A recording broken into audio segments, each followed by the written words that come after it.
Vibration de la pensée par William Walker Atkinson. Chapitre numéro 5. Le secret de la volonté. Bien que les théories des psychologues sur la nature de la volonté diffèrent, nul ne conteste son existence ni doute de son pouvoir. Tout le monde sait qu'une forte volonté permet de surmonter les plus grands obstacles, mais peu de gens comprennent que la volonté peut être développée et renforcée par la pratique intelligente.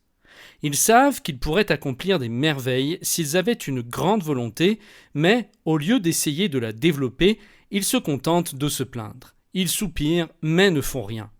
Par contre, ceux qui ont fait des recherches approfondies sur le sujet savent que la force de la volonté, avec toutes ses possibilités et ses grands pouvoirs latents, peut être développée, disciplinée, contrôlée et dirigée, tout comme toutes les autres forces de la nature. Quelle que soit votre théorie sur la nature de la volonté, vous obtiendrez des résultats si vous vous entraînez intelligemment. Ma théorie personnelle sur la volonté. Voici mon opinion personnelle concernant la volonté. Je crois que tout être humain possède, en puissance, une forte volonté et que tout ce qu'il doit faire est d'habituer son esprit à l'utiliser. Je pense que dans l'esprit supérieur de chacun de nous se trouve une grande réserve de force de volonté qui n'attend qu'à être utilisée. Je crois que le courant de la volonté circule en permanence à travers les fils psychiques et qu'il suffit de le mettre en marche pour obtenir la puissance nécessaire selon nos besoins. Nous en avons une réserve illimitée car notre petite batterie est connectée à la grande centrale de force de volonté universelle, laquelle est inépuisable. Ainsi, ce n'est pas notre volonté qui a besoin d'être éduquée et dirigée, mais notre esprit. L'esprit est l'instrument de la volonté. Et l'approvisionnement en force de volonté est proportionnel à l'habileté de l'instrument à travers lequel elle se manifeste. Vous n'êtes pas obligé d'être de mon avis. De toute façon, cette leçon s'adaptera autant à votre théorie qu'à la mienne. Quelle est cette clé magique qui ouvre toutes les portes ? Celui qui réussit à développer son esprit, à travers duquel se manifeste sa force de volonté, ouvrira de merveilleuses possibilités pour lui-même. Non seulement il possédera un grand pouvoir qu'il contrôlera, mais en plus il sera capable de montrer et d'utiliser des facultés, des talents et des savoir-faire dont il n'avait jamais rêvé. Ce secret de la volonté est la clé magique qui ouvre toutes les portes.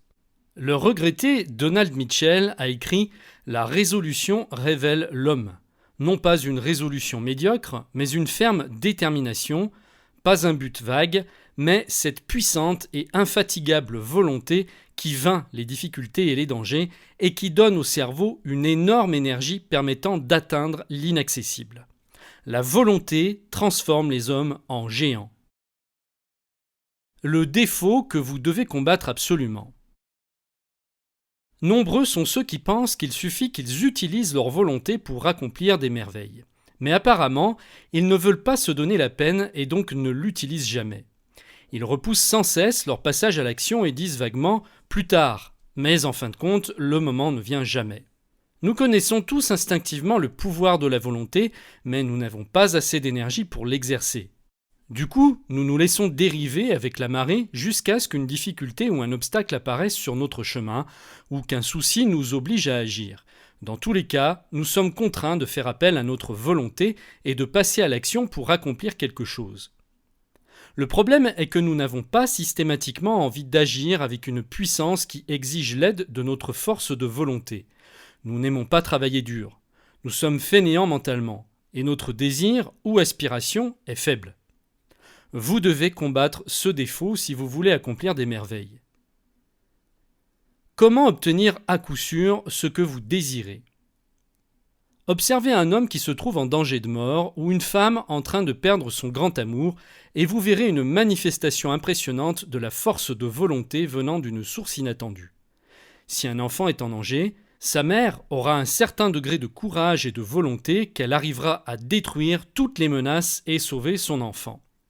Et pourtant, la même femme tremblera devant un mari dominateur et manquera de volonté pour faire une tâche simple.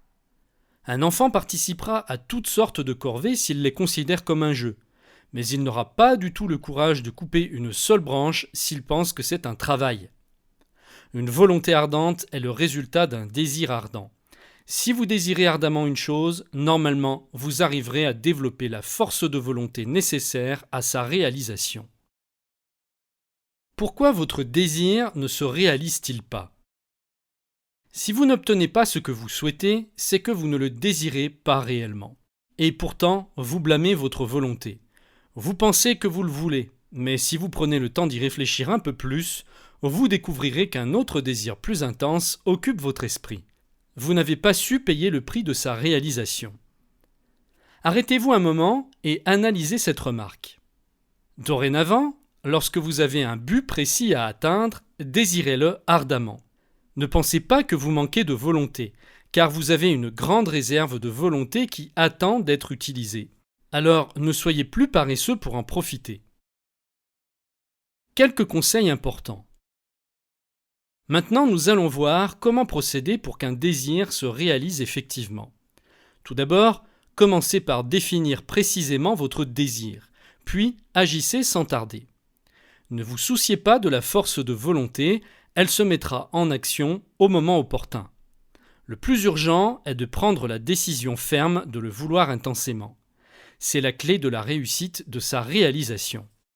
Pensez à tout ce que je viens de dire et voyez si vous êtes vraiment déterminé ou non à vous mettre au travail. De nombreux excellents livres et essais ont été écrits sur ce sujet. Tous sont d'accord sur l'importance de la force de volonté. Les termes les plus enthousiastes sont utilisés, mais peu ont parlé de la manière d'acquérir ou de renforcer ce pouvoir. Certains exercices qui ont été élaborés pour renforcer la volonté renforcent également et réellement l'esprit afin qu'il soit capable d'utiliser sa réserve de pouvoir. Mais souvent, on a sous-estimé le fait que c'est dans l'autosuggestion que se trouve le secret du développement qui permet à l'esprit de devenir l'instrument efficace de la volonté. Autosuggestion. J'utilise ma force de volonté. Répétez cette formule plusieurs fois, sérieusement et positivement, immédiatement après la lecture de cette leçon. Continuez à la répéter fréquemment tout au long de la journée, au moins une fois toutes les heures, et particulièrement lorsque vous rencontrez une situation qui nécessite l'utilisation de la force de volonté. Répétez-la encore plusieurs fois avant de vous coucher, mais gardez à l'esprit que ces mots sont vides de sens si vous ne les prononcez pas avec une ferme conviction. En fait, tout est dans la force de la pensée, et les mots ne sont que les appuis de cette pensée. Pensez donc à ce que vous dites et agissez en conséquence. Vous devez avoir une foi inébranlable et dire les mots avec une confiance totale en leur bon résultat. Pensez intensément et constamment que vous êtes en train de consolider la force de volonté en vous, et d'ici peu, vous verrez que cette pensée se manifestera en action et que votre force de volonté se manifestera dans chacun de vos actes. Vous sentirez un afflux de force à chaque mot prononcé. Vous serez capable de surmonter les difficultés et les mauvaises habitudes avec une aisance qui vous surprendra. Exercice. Effectuez au moins une fois par jour pendant un mois une tâche désagréable. S'il y en a une qui vous paraît particulièrement insupportable, c'est celle que vous devez accomplir. Cet exercice est à faire absolument afin d'exercer votre volonté. N'importe qui peut faire volontiers une tâche agréable, mais il faut de la volonté pour accomplir gaiement une tâche désagréable. C'est pourquoi vous devez vous entraîner. Ainsi, vous découvrirez la grande valeur de cette discipline. Essayez-la pendant un mois et vous constaterez tout ce qu'elle vous apporte. Si vous n'avez pas envie de vous soumettre à cet exercice, vous feriez mieux de tout arrêter maintenant et d'accepter le fait que vous ne voulez pas renforcer votre force de volonté et que vous n'êtes qu'un faible qui se contente de son triste sort. À suivre, comment se protéger contre l'influence des pensées néfastes.